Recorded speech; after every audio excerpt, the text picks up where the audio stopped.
You learned to knit and purl, but now you're staring at your needles thinking, what do I make next? You've made it through the first 4 videos, and that's something to be proud of. Each step you've taken brings you closer to creating something with your hands. If you need a refresher, the links to those 4 videos are waiting in the description so you can revisit them anytime. Hi, I'm Karina with Stitch and Yarn Circle, making learning to knit and crochet simple and fun. Grab your free yarn guide so you can understand how yarn really works, making choosing what fits your future projects without second guessing. This link is in the description. So far, you've learned how to choose the right yarn, 3 ways to cast on, 3 ways to knit, 3 ways to purl the second foundational stitch, and how to bind off. Now we're bringing it all together. Instead of focusing on just one stitch, you'll practice both knit and purl, giving your hands time to settle into each movement. This builds a strong foundation for future projects. Stay until the end to see how to weave in ends for a clean finish. For this project, you'll need 100% cotton, medium weight, or 4, about 55 yards or 50 meters, US size 8 or 5 millimeters straight needles, length 9 inches or 23 centimeters, 10 inches or 25 centimeters in bamboo or metal, a measuring tape, a tapestry needle, a pair of scissors. Gather your supplies and meet me at the hand cam to begin your first dishcloth. Thank you for joining me at the hand cam. I gave you a list of supplies in the intro, but I want to go over them with you here so you can see exactly what you'll need to get started on your first dishcloth. What you're going to need is a set of needles. I'm using bamboo, US number 8 or 5 millimeter. They're 9 inches or 23 centimeters.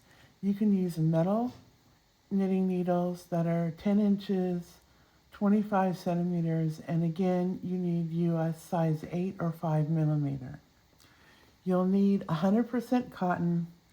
I chose Crafter's Secret cotton from Hobby Lobby. You can use any 100% yarn that is cotton and medium weight or number 4. You're also going to need scissors.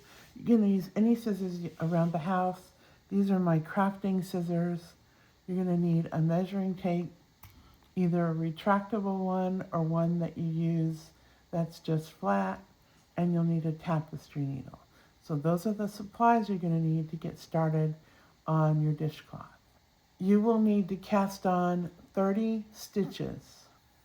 So I'll go through this pretty quickly, but if you need more in-depth directions, then you'll find them in the first video in this series. The link is in the description.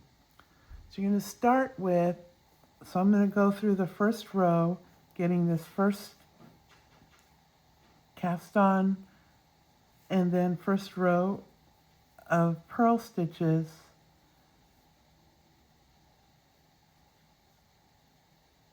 And you can see that it's a little fiddly because it's your first row going from cast on to your first row of knit stitches. And again, this is not the way I typically knit and purl, so it's going to be a little bit slower, and the stitches may fall off because it's just not the way I do it.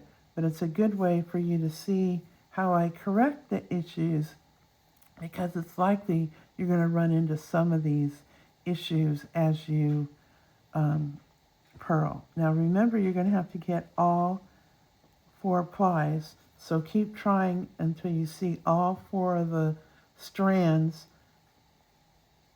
I cannot seem to get this to go round. There we go. All 4 of the strands, so that you have a stronger stitch and that you don't have any issues later on. And see right there, I missed it. There we go.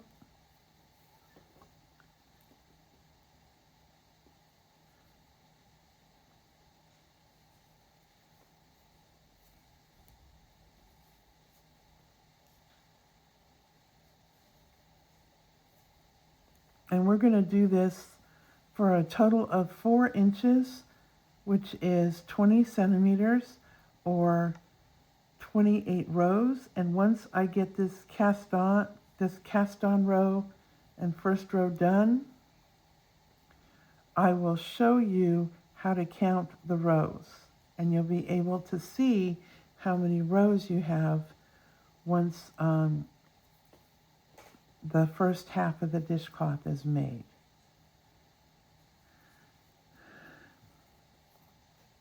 So I'm not going to do all 30 stitches. I'm going to stop the video now, and once I get the 4 inches done, I will come back and show you how to count your rows, and we'll continue on with the process. Okay, I have now purled 28 rows, which is 4 inches or 20 centimeters. So you can measure it by setting your measuring tape at the right below the needle, and you'll see that it's 4 inches. Or I'll turn it over and you'll see that it is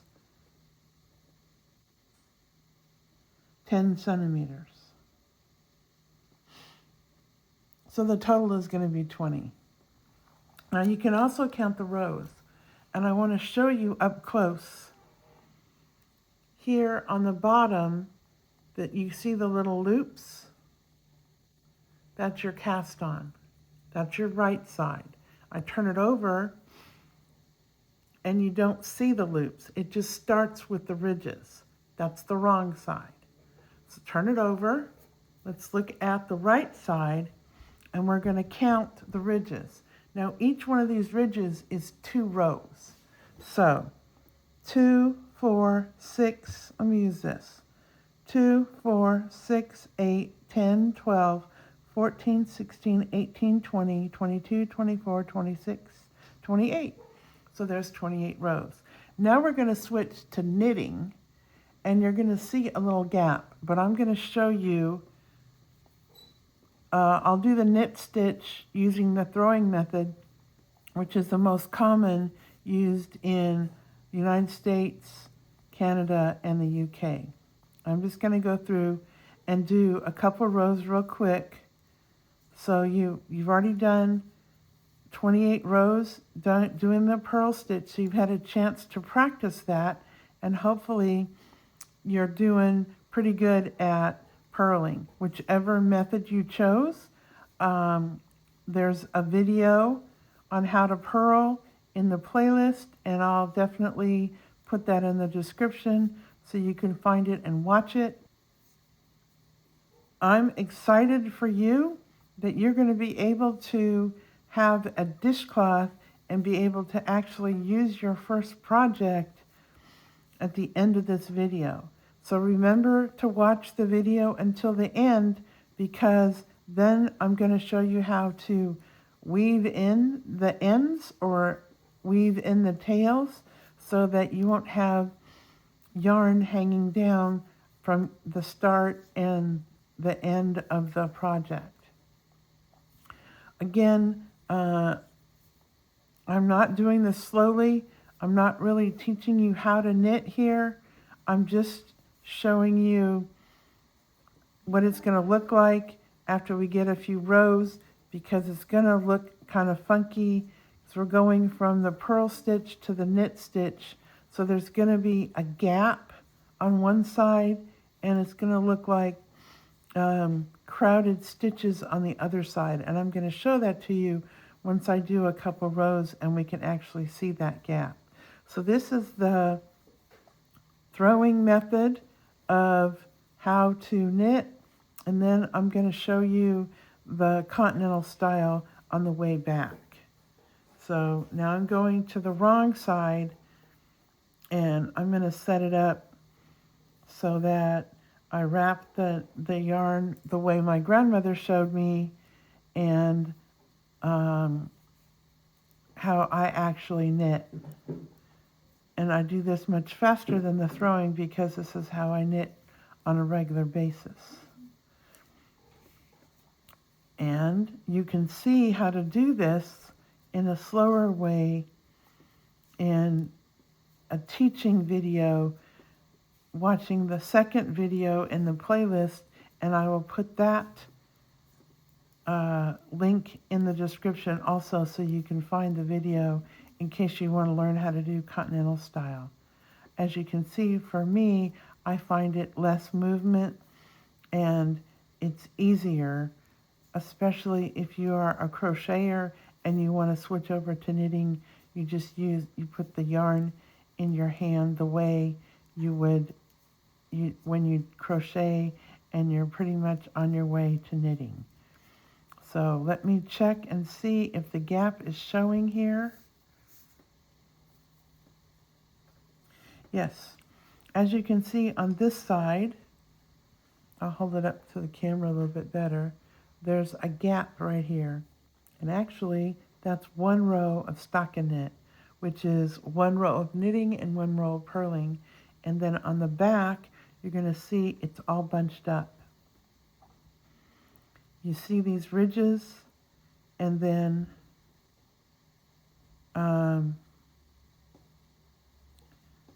it also has a gap, but this is tighter. It's the reverse stockinette. So now you're going to knit 28 rows. And you're going to count this first one here as 2 rows.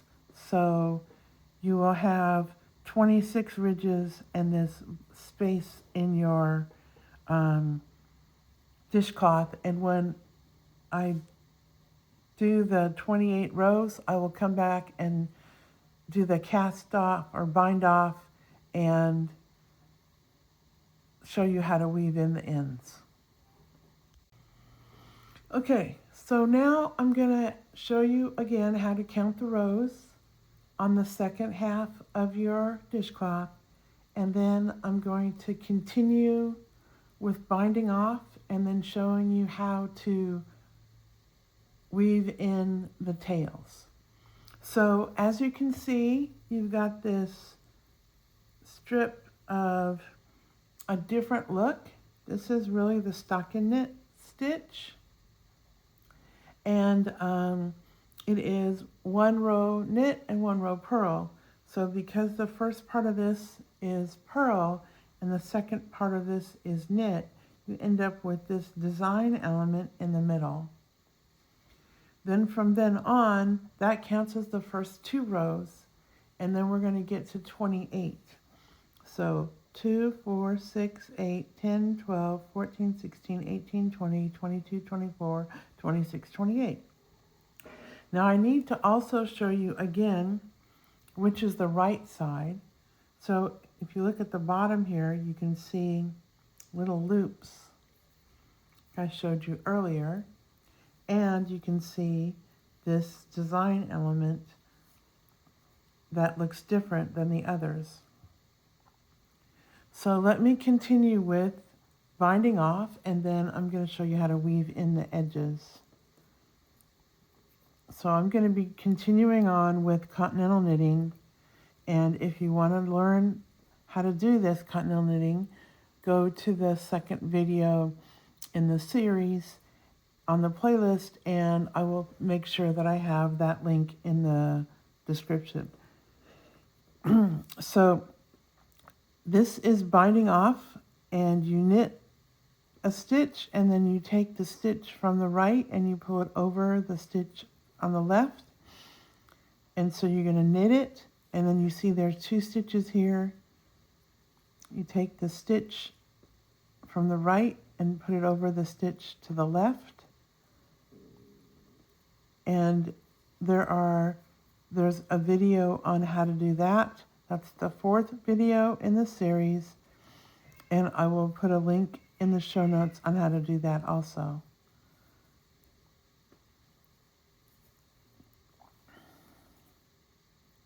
So I'm just going to get to the end, and then I'm going to show you what to do at the very end of your project, and then you will have a dishcloth you can use or give away. How exciting, your very first project.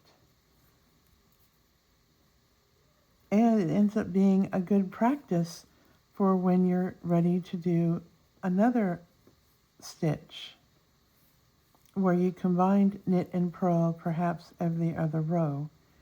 It's very rare that you're going to do just a whole row, a whole series of purls, but I wanted to make sure that you got a chance to practice.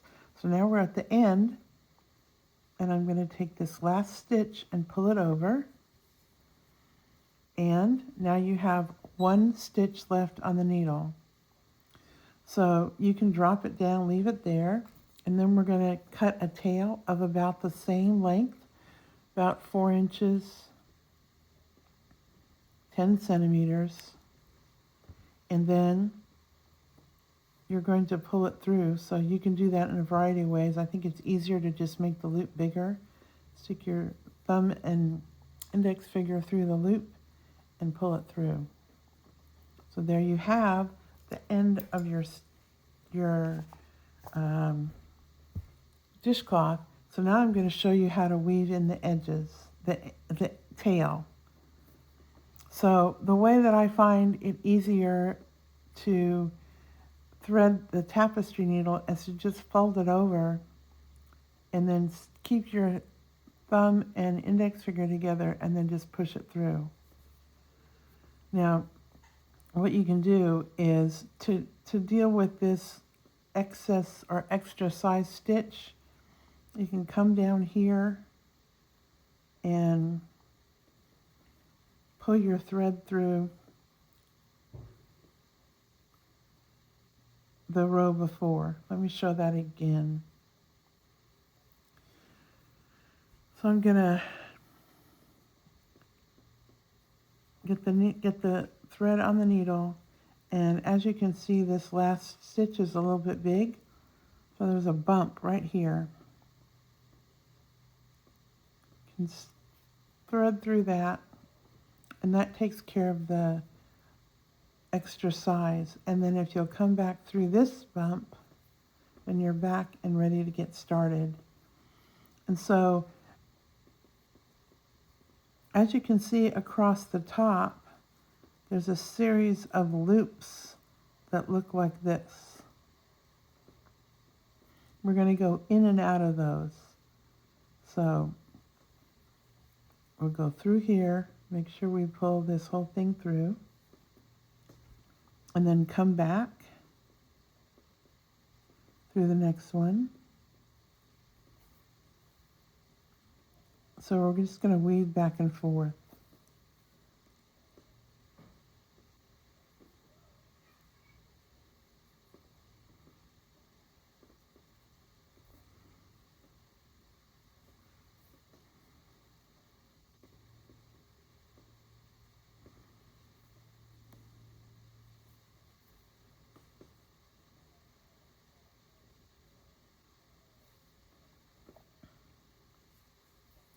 And then you can come back,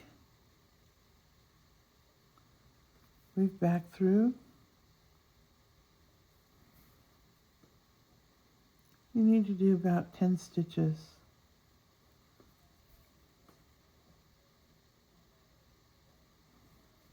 And then cut it off. Now at the bottom, I'm going to turn this around. At the bottom we have something similar. I'm going to put the yarn in the tapestry needle. And so you can see these loops right here. And we're going to do the same thing with weaving in and out.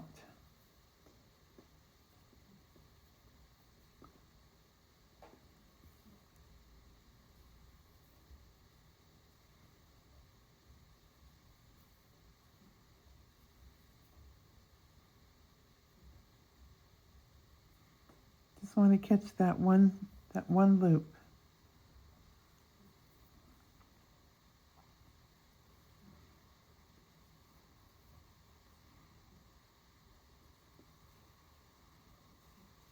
Okay, and then you can go back again.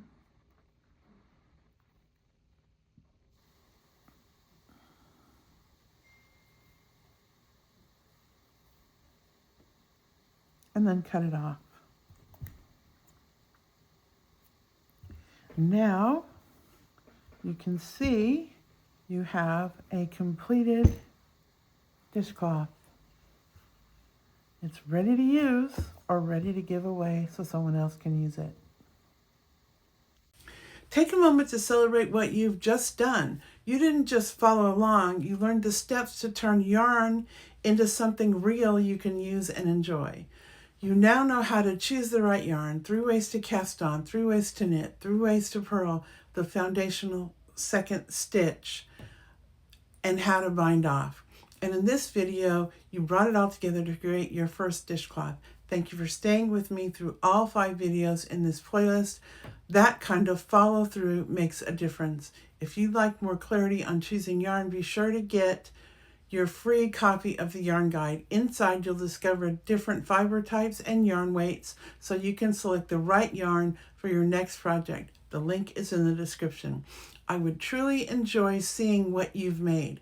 You're welcome to send a photo of your dishcloth to Karina@stitchandyarn.com. Your email stays private and won't be added to any list or shared.